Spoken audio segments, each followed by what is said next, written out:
नमस्कार प्यारे बच्चों, मैं सीमा पांचाल राजकीय बालिका इंटर कॉलेज उन्नाव से। बच्चों, माध्यमिक शिक्षा विभाग की ऑनलाइन कक्षा में आपका स्वागत है। आज हम कक्षा 9 के गणित विषय के अंतर्गत प्रायिकता टॉपिक का अध्ययन करेंगे।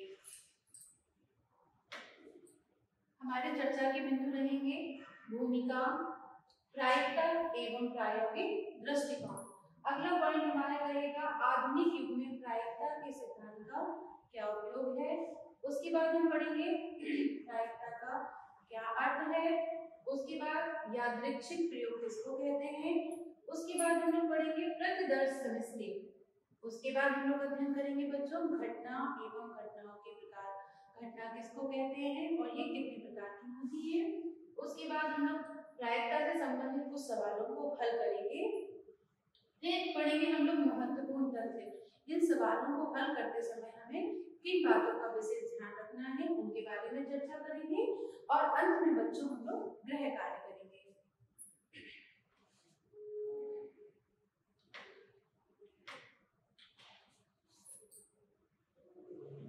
इसके बाद आते हैं भूमिका पर।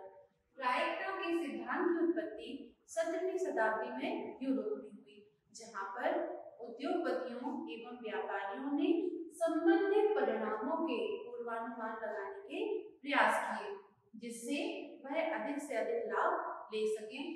उस टाइम के जो गणितज्ञ थे, तत्कालीन गणितज्ञ गैलीलियो, पास्कल आदि ने इन समस्याओं के समाधान के लिए गणितीय विधियों का विकास किया, जिससे गणित की इस नई शाखा जिसको हम प्रायिकता के नाम से जानते हैं, इस शाखा की उत्पत्ति हुई। इसके पश्चात बच्चों 18वीं और 19वीं शताब्दी में प्रमुख गणितज्ञ लाप्लास, गॉस और बर्नौली ने इस सिद्धांत का और विकास किया, इस शाखा का और विकास किया। उसके पश्चात 20वीं शताब्दी में प्रायिकता सिद्धांत पर आधारित प्रतिचयन सिद्धांत और निर्णय सिद्धांत आदि का प्रतिपादन किया गया और जिसका श्रेय एसआर फिशर और कार्ल पियर्सन को जाता है। अब है प्रायिकता एक प्रायोगिक दृष्टिकोण। हमारे सामने प्रतिदिन ऐसी घटनाएं घटित होती हैं जिनके एक से अधिक परिणाम हो सकते हैं। ऐसी घटनाओं के परिणामों का पूर्वानुमान लगाकर व्यक्ति लाभ उठाने का प्रयास करता है। जैसे आज बारिश होगी या नहीं होगी, या आज धूप निकलेगी या नहीं निकलेगी। ये प्रतिदिन हमारे दैनिक जीवन में इस प्रकार की घटनाएं होती रहती हैं।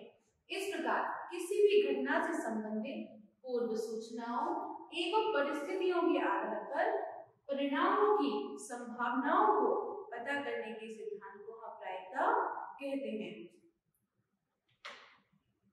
आधुनिक युग में प्रायिकता के सिद्धांत का उपयोग। अगर आधुनिक युग में वर्तमान युग में प्रायिकता के सिद्धांत के उपयोग की अगर हम चर्चा करें तो आधुनिक युग में प्रायिकता के सिद्धांत का उपयोग विभिन्न क्षेत्रों में भविष्य के संबंध में निर्णय लेने हेतु किया जा रहा है। जैसे किसी राज्य या देश का बजट बनाने में, किसी राज्य को किस क्षेत्र में कितना बजट बनाना चाहिए। जैसे किसी भी राज्य, अगर हम केरल की बात करें या किसी भी राज्य की बात करें तो वहां पर अगर 3 या 4 वर्षों से बाढ़ आ रही है तो उस राज्य को बाढ़ आपदा के लिए ज्यादा बजट बना के रखना चाहिए अन्य बजट की अपेक्षा। या जहाँ पर अधिक वर्षा होती है, जहाँ पर सूखा अधिक पड़ता है तो उस राज्य को सूखा जो आपका बजट है सूखा के लिए उसमें अधिक धनराशि उसको रखना जो है वो हितकारी होगा या आवश्यक होगा। बीमा कंपनियों में संयोग पर आधारित खेल, संयोग पर आधारित खेल जैसे कि रेस है, क्रिकेट है, फुटबॉल है, इन खेलों में प्रायिकता का जो है वो महत्वपूर्ण योगदान है। कृषि में अगर पिछली 3 वर्षों में अगर किसी क्षेत्र में जिस चीज की खेती अधिक लाभकारी हो रही है किसान के लिए या उसके लिए अनुकूल वातावरण हो रहा है तो वो निश्चित रूप से अगले वर्ष भी प्रायिकता को दिमाग में रखते हुए या प्रायिकता के सिद्धांत का उपयोग करते हुए वो उस फसल को अपना सकता है जिससे वो अधिक से अधिक लाभ प्राप्त कर सके। वैज्ञानिक अनुसंधान में किस क्षेत्र में ज्यादा रिसर्च होनी चाहिए। जैसे अगर हम वर्तमान समय की बात करें तो कोरोना जो महामारी है उसके लिए वैक्सीन बनाने में, वैज्ञानिक अनुसंधान में हम उसका उपयोग कर सकते हैं कि इस समय सबसे ज्यादा आवश्यकता उसकी वैक्सीन बनाने में है। भौतिक विज्ञान आदि के क्षेत्रों में, इन क्षेत्रों में भी प्रायिकता के सिद्धांत का उपयोग किया जा रहा है बच्चों। प्रायिकता का अर्थ, अगर हम प्रायिकता के अर्थ की बात करें, सामान्यतः गणित के प्रश्नों के उत्तर जो होते हैं वो निश्चित होते हैं। अभी तक हमने जितने भी प्रश्न पढ़े हैं गणित के, तो उनके जो उत्तर हैं वो निश्चित होते हैं। जैसे मान लीजिए कि हमें वृत्त की त्रिज्या r का मान पता है, तो हम वृत्त की परिधि 2πr इस सूत्र का प्रयोग करके निकाल सकते हैं, और वृत्त का क्षेत्रफल हम πr² इस सूत्र का प्रयोग करके निकाल सकते हैं। तो अगर हमें त्रिज्या पता है तो परिधि उसकी निश्चित होगी, अपरिवर्तनीय होगी। दूसरा जो है घन की कोण ज्ञात होने पर पृष्ठीय क्षेत्रफल ज्ञात होना। अगर हमें घन की कोण a का मान पता है तो हम उसका आयतन a³ और पृष्ठीय क्षेत्रफल 4a² इस सूत्र से हम उसका निकाल सकते हैं। फिर अगर हमें किसी वस्तु की चाल पता है, अगर हमें v का मान पता है तो हम निश्चित दूरी तय करने में उसको कितना समय लगेगा, बस जो वस्तु है वो निश्चित दूरी तय करने में कितना समय लेगी, हम वो इस सूत्र का चाल बराबर दूरी बटे समय इस सूत्र का प्रयोग करके हम निकाल सकते हैं। तो इन सब प्रश्नों के जो उत्तर हैं वो अपरिवर्तनीय है, निश्चित है, जो वैल्यू आएगी वो परिवर्तनशील नहीं होगी। अब अगर हम इन प्रश्नों पर विचार करें, क्या आज वर्षा होगी, अगर हम सोचें क्या आज वर्षा होगी, तो इन प्रश्नों के जो उत्तर हैं वो हाँ भी हो सकते हैं और नहीं भी हो सकते हैं। दूसरा है एक सिक्के को छालने पर चिन्ह आएगा या पट आएगा, तो ये भी अनिश्चित है। जब हम सिक्के को छालते हैं तो हम ये नहीं कह सकते हैं कि चिन्ह ही आएगा या पट ही आएगा। दूसरा, क्या राहुल रेस जीतेगा, एक रेस में दौड़ने वाला व्यक्ति है जिसका नाम राहुल है, तो वो रेस जीतेगा। तो इन प्रश्नों के उत्तर जो हैं वो निश्चित हैं, अपरिवर्तनीय हैं, परंतु इन प्रश्नों के जो उत्तर हैं वो परिवर्तनशील है, या इनके उत्तर जो हैं वो हाँ या नहीं दोनों पे हो सकते हैं।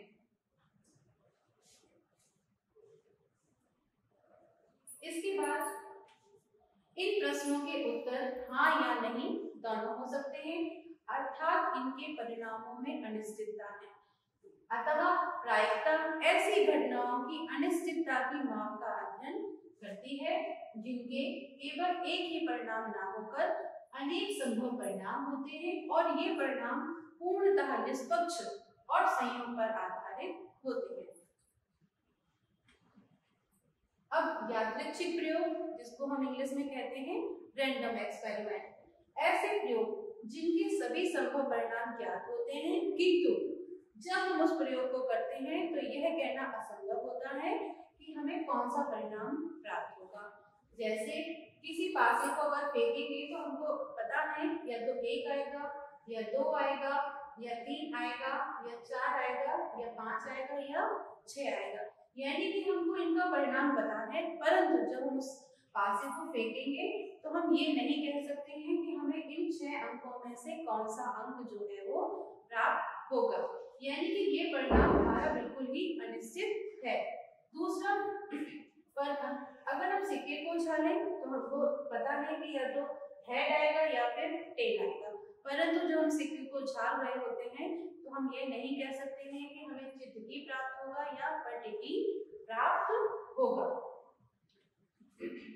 अब आते हैं प्रतिदर्श समष्टि, जिसको हम इंग्लिश में कहते हैं सैंपल स्पेस।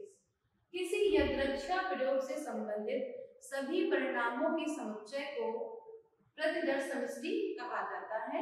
इसे कैपिटल एस से प्रदर्शित करते हैं। उदाहरण के लिए, जैसे अगर हमने एक सिक्के को छाना है तो सैंपल स्पेस में जो एलिमेंट्स हैं वो होंगे, या तो हमें एक परिणाम हेड प्राप्त हो सकता है, दूसरा परिणाम टेल प्राप्त हो सकता है, यानी कि सैंपल स्पेस में एलिमेंट्स हमारे 2 हो जाएंगे। अगर हमने 2 सिक्कों को उछाला है तो हमें क्या क्या परिणाम प्राप्त हो सकते हैं? पहला, या तो दोनों सिक्कों का हेड हो, या फिर पहले सिक्के का हेड हो, दूसरे सिक्के का टेल हो। तीसरा परिणाम हमें क्या प्राप्त हो सकता है? पहले सिक्के का टेल आया हो और दूसरे सिक्के का हेड आया हो। और चौथा संभव परिणाम जो है वो दोनों सिक्कों का टेल हो। यानी कि उस समय सैंपल स्पेस में अवयवों की संख्या जो है वो 4 हो जाती है। इसी प्रकार से अगर हम किसी पासे को फेंकते हैं तो हमें 6 अंक प्राप्त होते हैं, या तो 1 प्राप्त होता है, या 2, या 3, या 4, या 5, या 6। इस तरह से सैंपल स्पेस में एलिमेंट्स हमारे 6 हो जाते हैं। अगर हम 2 पासों को एक साथ फेंकें तो पहले का 1 आ सकता है, पहले का 1, दूसरे का 2, पहले का 1, दूसरे का 3। इस तरह से बच्चों हमको कुल मिलाकर 36 बिंदु जो है वो प्राप्त 36 परिणाम प्राप्त हो सकते हैं। यानी कि सैंपल स्पेस में जो एलिमेंट्स की संख्या है वो यहाँ पर 36 होगी। अब यहाँ पर हम एक सूत्र को ध्यान रख सकते हैं बच्चों कि जब हम n सिक्कों को उछालते हैं तो सैंपल स्पेस में अवयवों की संख्या जो है वो 2 टू द पावर n हो जाती है। जैसे कि मान लीजिए हमने 3 सिक्कों को उछाला तो यहाँ पर जो सैंपल स्पेस एलिमेंट हो जाएंगे 2 की घात 3। n का मान यहाँ पर 3 हो जाएगा, यानी कि अगर हम इसको हल करेंगे तो हो जाएगा 2 इंटू 2 इंटू 2, यानी कि हमें आंसर प्राप्त होगा 8। इसका मतलब है सैंपल स्पेस में एलिमेंट्स की जो संख्या है वो यहाँ पर बच्चों 8 होगी। इसी प्रकार से अगर हम 4 सिक्कों को एक साथ उछालें तो क्या हो जाएगा 2 टू द पावर 4, यानी कि 2 की घात 4, और हमें मिल जाएंगे 16। यानी कि उस समय सैंपल स्पेस में एलिमेंट्स की संख्या जो है वो 16 होगी। अब अगर हम n पासों को एक साथ फेंकते हैं तो यहाँ पर सैंपल स्पेस में एलिमेंट्स की संख्या के लिए सूत्र आता है 6 की घात n, या 6 टू द पावर n। अब मान लीजिए यहाँ पर हमने 2 पासों को एक साथ उछाला तो हमें प्राप्त हो जाएगा 6 टू द पावर 2, यानी कि पासों की संख्या कितनी है यहाँ पर 2। तो कितने एलिमेंट्स होंगे पास सैंपल स्पेस में? 6 इंटू 6, यानी कि 36 यहाँ पर सैंपल स्पेस में एलिमेंट्स की संख्या जो है वो हो जाएगी बच्चों।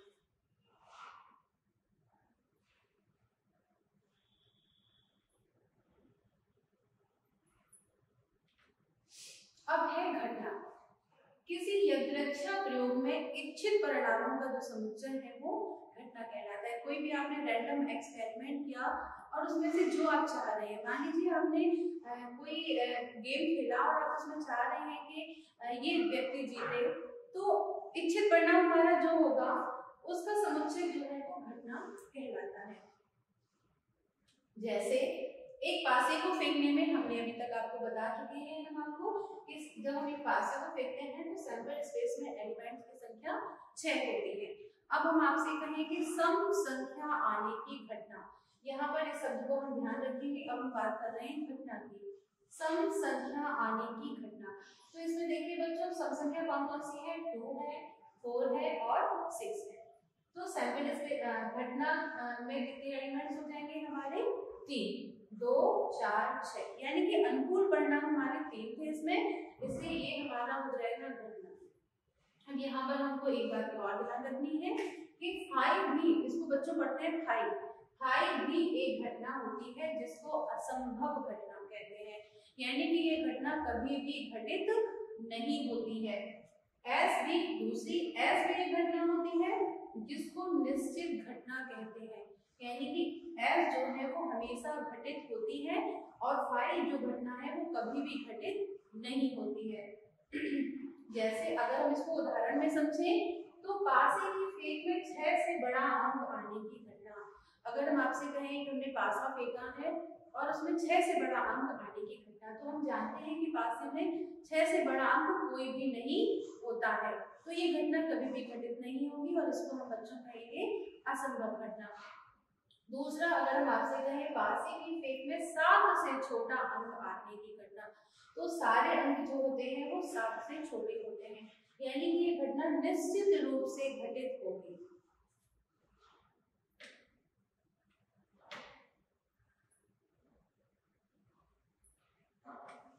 अब है घटनाओं के प्रकार। घटनाएं बच्चों 2 प्रकार की होती हैं। पहली होती है सरल या प्रारंभिक घटना और दूसरी होती है मिश्र या यौगिक घटना। सरल घटना ऐसी घटना जिसमें सैंपल स्पेस में केवल एक ही अवयव होता है। ऐसी घटनाएं जिसमें सैंपल स्पेस में केवल और केवल एक ही अवयव होगा, वो घटनाएं हमारी कहलाती हैं सरल घटना या प्रारंभिक घटना। जैसे मान लीजिए आपने दो सिक्कों को जब उछाला तो सैंपल स्पेस में हमने आपको बताया था कि 4 एलिमेंट्स होंगे, या दोनों सिक्कों का हेड होगा, या एक सिक्के का हेड, दूसरे का टेल, दूसरा पहले का टेल और दूसरे का हेड और दोनों के टेल, यानी कि 4 एलिमेंट्स होंगे। यदि हम आपसे कहें बच्चों 2 टेल आने की घटना, तो ये घटना एक ही बार घटित हुई है, यानी कि इसमें एलिमेंट्स की संख्या 1 है, तो ये हमारी कहलाएगी सरल घटना। अब अगली घटना है हमारी मिश्र या यौगिक घटनाएं। ऐसी घटनाएं जिसमें सैंपल स्पेस के एक से अधिक अवयव होते हैं, यानी कि इसमें एलिमेंट्स की संख्या जो है वो एक से अधिक होती है। तो दो सिक्कों की छाल में अभी हमने पढ़ा सैंपल स्पेस एस में ये होता है, लेकिन हम आपसे कहें कम से कम एक सीड्स आने की घटना, एक हेड आने की घटना, तो देखिए इसमें 3 बार हेड आया है, यानी कि जो एलिमेंट की संख्या है इसमें 3 है, तो ये घटना जो है वो हमारी मिश्र घटना या यौगिक घटना कहलाती है। इसको एक उदाहरण से और समझ सकते हैं कि एक पासे की प्लेट में सैंपल स्पेस में एलिमेंट्स की संख्या आपकी 6 है, तो सम संख्या आने की घटना, तो सम संख्या की 2, 4, 6, यानी कि यहाँ पर एलिमेंट्स की संख्या जो 3 है, तो ये हमारी बच्चों कहलाएगी मिश्र या यौगिक घटना।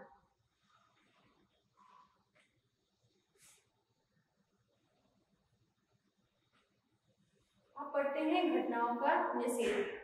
किसी यदृच्छा प्रयोग से संबंधित किसी भी घटना ई के संगत एक दूसरी घटना ई बार, इसको बच्चों हम कहते हैं ई बार होती है, और यह ई बार तभी घटित होती है जब घटना ई घटित ना हो। इस ई बार को घटना ई की निषेध घटना कहते हैं। तो हमको एक सूत्र और यहाँ पर ध्यान रखना होगा कि पीई प्लस पीई बार, यानी कि घटना के घटित होने की प्रायिकता प्लस घटना के घटित ना होने की प्रायिकता, इनका योग सदैव 1 के बराबर होता है।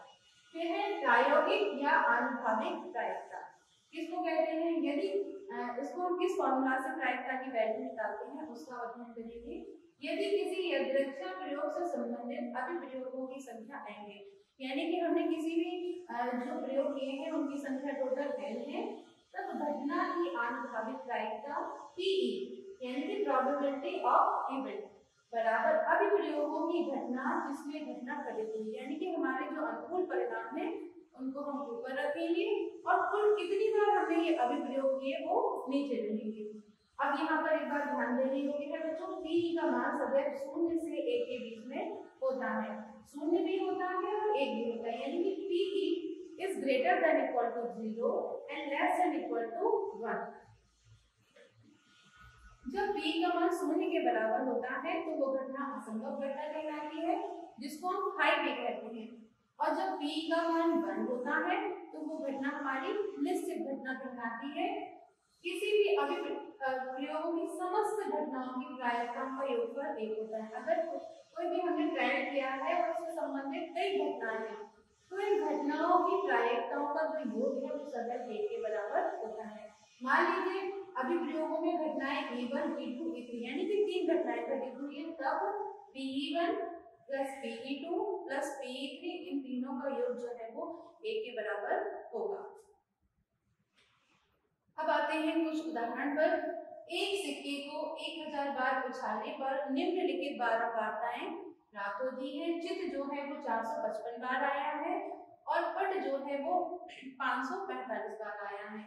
प्रत्येक घटना की प्रायिकता अभिकलित कीजिए, यानी कि हमको चित्र आने की प्रायिकता निकालना है और पट आने की प्रायिकता निकालनी है। तो यहाँ पर हम लिखेंगे माना कि चित्र आने की घटना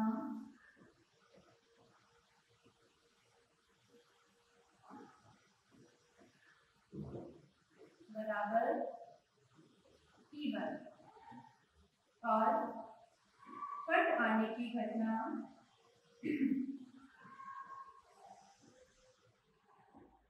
बराबर E2। तो सबसे पहले हम निकालेंगे चित आने की प्रायिकता यानी कि PE1 का मान। तो यहाँ पर कितनी बार बच्चों चित आया है? 455 बार, यानी कि अनुकूल परिणाम यहाँ पर हमारे हैं 455। और कुल अभिप्रयोग जो है बच्चे ने कितने बार प्राप्त किए? 1000 बार। तो नीचे हमारे आ जाएगा 1000। जब हम इसको सॉल्व करेंगे तो हमें मिलेगा 0.455। ये है हमारे चित आने की प्रायिकता। अब हम निकालेंगे पट आने की प्रायिकता यानी कि PE2 का मान। तो यहाँ पर पट कितनी बार आया है? 545 बार, यानी कि अनुकूल परिणाम हमारे हैं 545 बटे 1000। तो ये हमारा आ जाएगा 0.545। इस तरह से हम चित आने की प्रायिकता और पट आने की प्रायिकता निकाल लेंगे।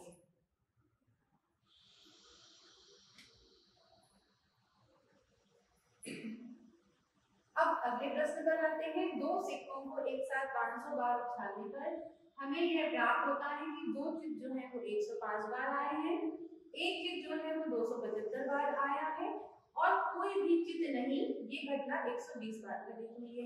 एक तरह से प्रत्येक घटना की घटित होने की प्रायिकता जो है वो बच्चों हमें यहाँ पर निकालनी है। तो सबसे पहले हम यहाँ पर मान लेंगे, माना कि दो चित आने की घटना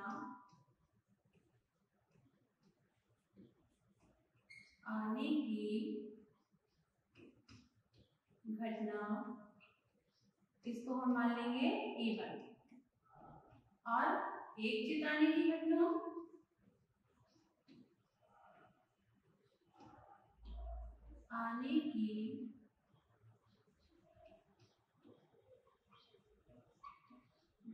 इसको हम मानेंगे E2 और कोई भी चित न आने की घटना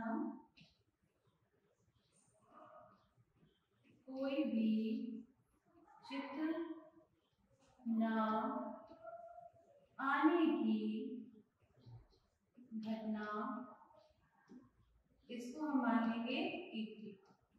तो सबसे पहले हम निकालेंगे दो चित आने की प्रायिकता यानी कि PE1 का मान। तो यहाँ पर अनुकूल परिणाम कितने हैं बच्चों? 105 और कुल अभिप्रयोगों की संख्या है 500। इसको हम सॉल्व कर लेंगे। जब नीचे से दो शून्य हटते हैं तो ऊपर दो अंक बाद पहले दशमलव लग जाता है। तो इसको जब हम सॉल्व करेंगे तो हमारा आंसर आएगा 0.21। इसी प्रकार से हम बच्चों निकालेंगे एक चित आने की प्रायिकता यानी कि PE2। तो देखिए एक चित कितनी बार आया है? 275 बार। तो 275 बटे 500, इसको भी हम सॉल्व कर लेंगे। 2.75 upon 5 this is equal to 0.55। अब कोई भी चित न आने की प्रायिकता PE3 का मान निकालेंगे। तो अनुकूल परिणाम कितने हमारे? 120 अपॉन 500। तो हम इसको सॉल्व कर लेंगे तो 1.2 अपॉन 5 यानी कि 0.24। इस तरह से ये हमारे दो चित आने की प्रायिकता है, ये एक चित आने की प्रायिकता और ये कोई भी चित ना आने की प्रायिकता। इस प्रकार से हम निकाल लेंगे।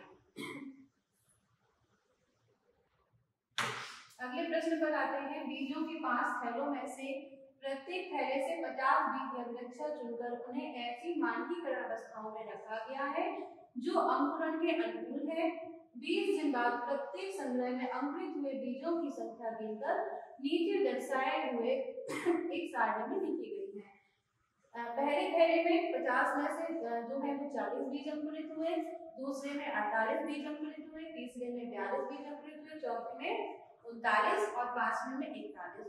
तो इन्होंने पूछा है निम्नलिखित बीजों के अंकुरण की प्रायिकता क्या है? पहला, एक थैले में 40 से अधिक बीज अंकुरित होने की प्रायिकता। दूसरा पूछा गया एक थैले में 49 से अधिक बीज अंकुरित होने की प्रायिकता। और तीसरा प्रश्न पूछा गया है एक थैले में 35 से अधिक बीज अंकुरित होने की प्रायिकता। तो सबसे पहले हम यहाँ पर मानेंगे कि 40 से अधिक बीज अंकुरित होने होने की घटना को हम मानेंगे बच्चों यहाँ पर E1, 49 से अधिक बीज अंकुरित होने की घटना को E2 और 35 से अधिक बीज अंकुरित होने की घटना को E3। तो सबसे पहले हम निकालेंगे PE1 का मान। तो देखिए कितने थैले हैं जिनमें 40 से अधिक बीज अंकुरित हुए, 1, 2 और 3। यहाँ पर 3 थैले ऐसे हैं जिनमें 40 से अधिक बीज जो है वो अंकुरित हुए। तो PE1 का मान हो जाएगा 3/5। इसी प्रकार से हम PE2 का मान निकालेंगे। कितने थैले हैं जिनमें 49 से अधिक बीज अंकुरित हुए, एक भी थैला नहीं है, तो ये हो जाएगा हमारा 0/5, यानी कि PE2 का मान 0 हो जाता है, यानी कि ये घटना असंभव है। अब निकालते हैं PE3 का मान। तो 35 से अधिक बीज, तो सारे थैलों में 35 से अधिक बीज अंकुरित हुए हैं, तो 5/5 यानी कि 1, यानी कि ये घटना हमारी निश्चित घटना है।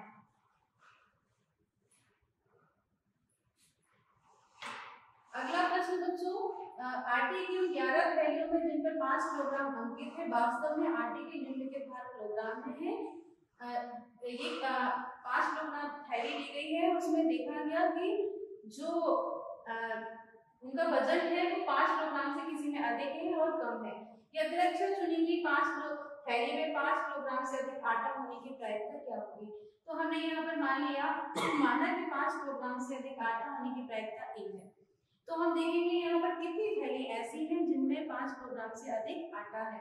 तो यहाँ पर थैलियों की संख्या 7 है, तो PE का मान हो जाएगा अनुकूल परिणाम 7 बटे टोटल जो है हमारी 11 थैलियां। तो PE का मान हो जाएगा 7/11। अब अंत में इन सवालों को सॉल्व करते समय हमें किन महत्वपूर्ण तथ्यों को ध्यान रखना है। पहला है घटना प्रयोग के कुछ परिणामों का संग्रह होती है। दूसरा, किसी घटना E के घटित होने की प्रायिकता जो होती है अभिप्रयोगों की संख्या जिसमें घटना E घटित हुई हो बटे अभिप्रयोगों की कुल संख्या।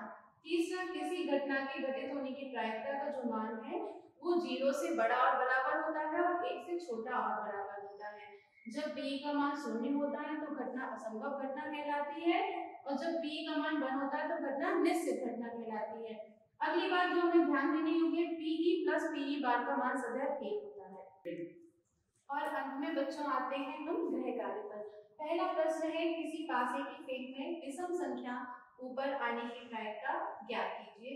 दूसरा प्रश्न है, एक थैले में 2 काली 4 लाल गेंद है, तब थैले से यदृच्छया निकाली गई गेंद लाल होने की प्रायिकता ज्ञात कीजिए। तीसरा प्रश्न है, किसी घटना के घटित होने की प्रायिकता हमको दी गई है 2/3, तब घटना के न घटित होने की प्रायिकता यानी कि PE बार का यहाँ पर बच्चों हमें मान निकालना है। आशा करते हैं आपको समझ में आया होगा। धन्यवाद।